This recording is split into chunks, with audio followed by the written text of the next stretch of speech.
A'udzu billahi minasyaitonir rajim. Bismillahirrahmanirrahim.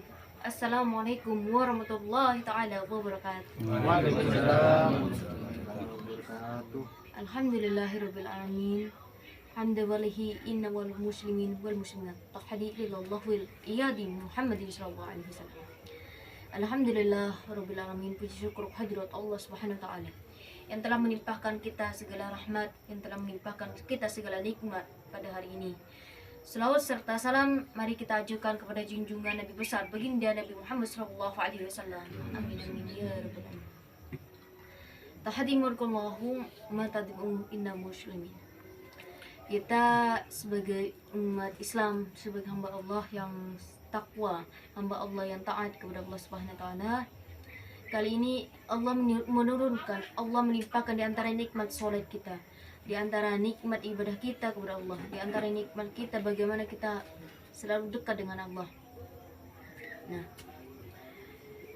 Bapak dan Ibu sekalian serta teman-teman yang saya sayangi, serta kakak, adik semuanya, Bapak Ibu sekalian, bagaimana cara kita untuk terus-menerus melatih diri kita itu menjadi yang lebih kuat di hadapan Allah.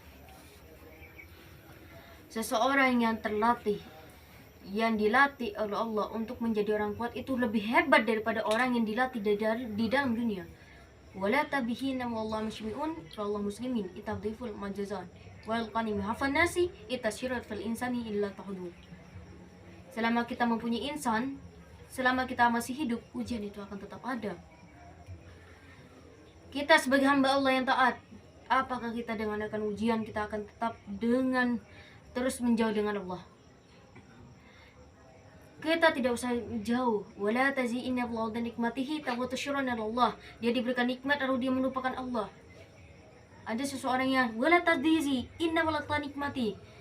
Ini merupakan nikmat dari Allah. Wala tazihwana wallahu tabasyaran. Maka lakukanlah nikmatillah, kata Allah. Dikala kita diberikan rezeki Allah nikmati. Itu kata Allah, firman Allah. Dan ada salah satu wala tazihwana wallahu muslimin min taqwa. Karena di salah satu pada zaman Rasulullah SAW yang namanya ujian tidak terlepas di dalam kehidupan. Yang manusia itu yang terlepas ujian selagi dia itu meninggal, tidak bernyawa dan tidak berinsan, itu manusia. Kalau selama kita masih hidup kita akan tetap diuji. Kita manusia yang biasa atau penuh dengan dosa, Rasulullah saja diberikan ujian. Bagaimana dengan kita yang manusia biasa? Rasulullah kekasih Allah, Rasulullah yang sangat disanjung, yang sangat dihormati oleh Allah Subhanahu wa taala, kekasih Allah. Beliau pun diuji, bagaimana dengan kita? Sadarilah para saudara, dikala kita diberikan musibah, wa huma wallahu bihi. Ingatilah bahwa Tuhanmu yang memberikan musibah. Manusia tidak akan pernah ingat kepada Tuhannya selagi dia selalu berseriput dengan kenikmatan. Manusia tidak akan mengingat Allah selagi dia berseriput dengan kenyamanan. Oleh sebab itulah musibah, azab, karma itu perlu datang dalam kehidupan kita. Tanpa adanya musibah dari Allah Subhanahu wa taala, kita tidak akan mengingat Allah. Kita tidak akan pernah mengerti artinya dekatnya batin kita kepada Allah. Memang semua manusia beribadah. Memang semua manusia itu melakukan sholat, ibadah, taat kepada Allah. Tapi belum tentu taat hatinya sesuai dengan taat ibadahnya. Kenapa? Huwa qalladhi innamu tafi'i innamu tashtadruhi atahibbu. Yang diperlukan di saat kita beribadah kepada Allah itu adalah hati.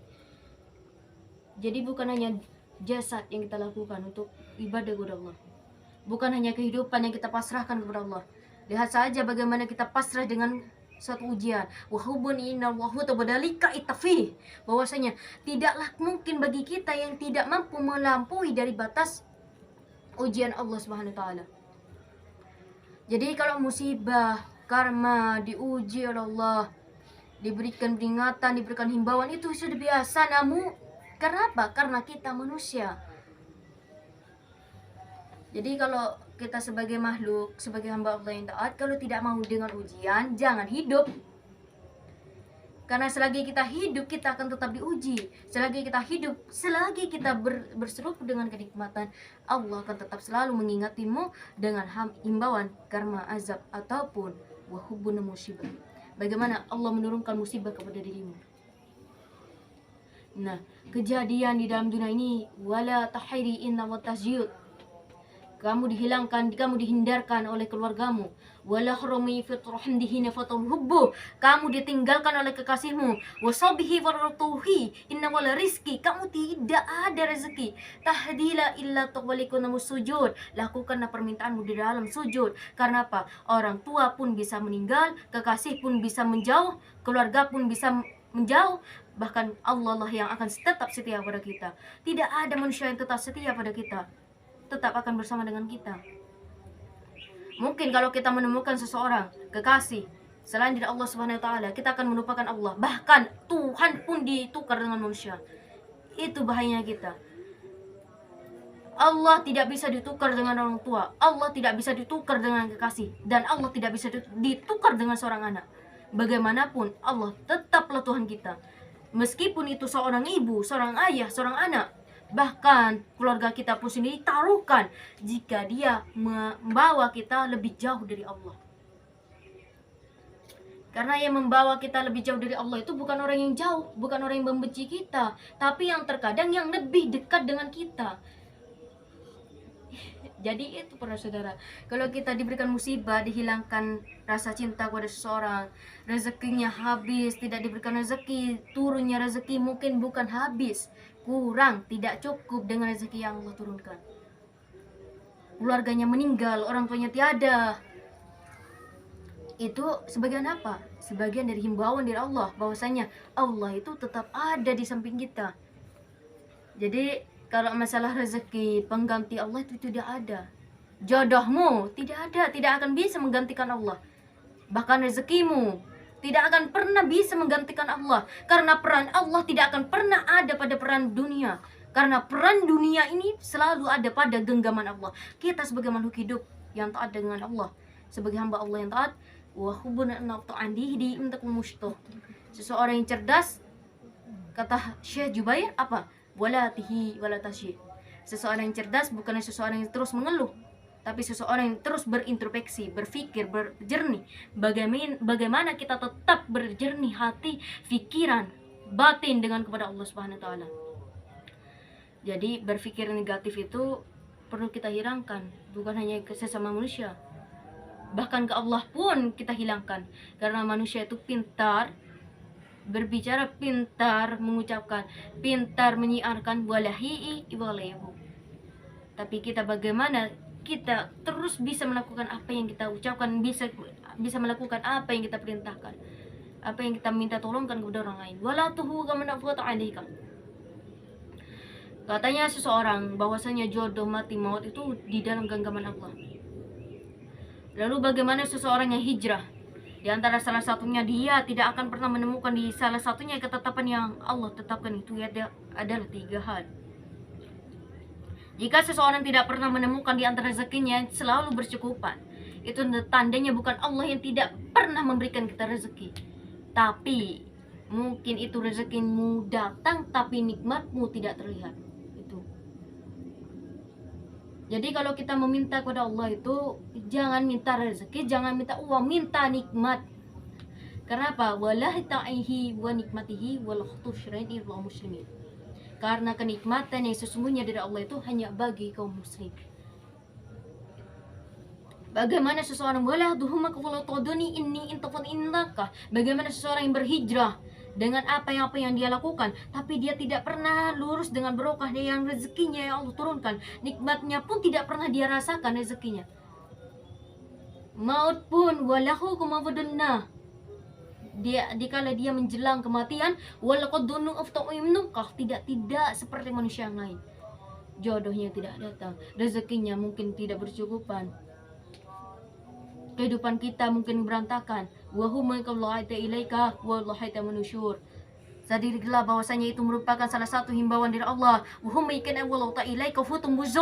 Bayangkan saja bagaimana kalau kita terus-menerus mengeluh dengan ujian Allah. Boleh manusia itu mengeluh, tapi jangan manusia itu berprotes dengan Allah. Karena semua ketetapan Allah itu tetap milik Allah. Ketetapan Allah itu tetap milik Allah, tidak bisa dirubah dengan kemauan seseorang, tidak bisa diubah dengan kemauan dan protesan ataupun kita ya Allah wahubdinina walilakadhum wa numusyarat, Ya Allah, mengapa rezekiku, mengapa yang kau turunkan, mengapa yang kau tetapkan, wala tihidinnaqo, tidak pernah aku berselimut tentang nikmatnya yang kau turunkan, ya Allah. Jadi jangan terus-menerus berseru diri, mengadu nasib dengan seseorang.